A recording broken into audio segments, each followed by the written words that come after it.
Hello, my name is Jin and I'm a terrible cook. And this is a part of an ongoing series in the channel where me and my friends try to become a decent cook within 100 episodes of cooking Korean food.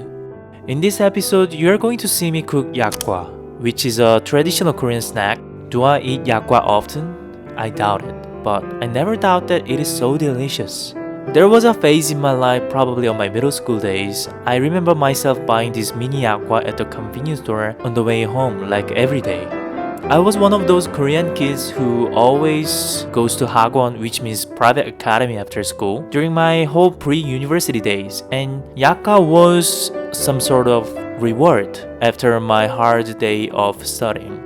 But with just the taste, I remember I didn't even know what ingredients I should buy. After some research, I realized this snack doesn't require that many special ingredients and has quite a simple recipe. Cooking process is quite simple. First, prepare the sauce with rice syrup, honey and water and ginger. Second, make a dough with water, the sauce you just made, cooking oil and some flour. Third, you just shape it in a mold and fry it. But obviously I made some mistakes in the process and it all kinda fell apart while frying it. Legit yakgwa requires this special and unique texture, soft and slightly chewy, but not really that smooth.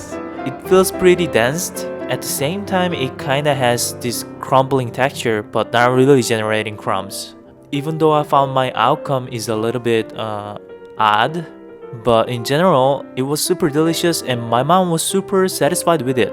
I hope you can find a way to make a better yakgwa than me and see you later.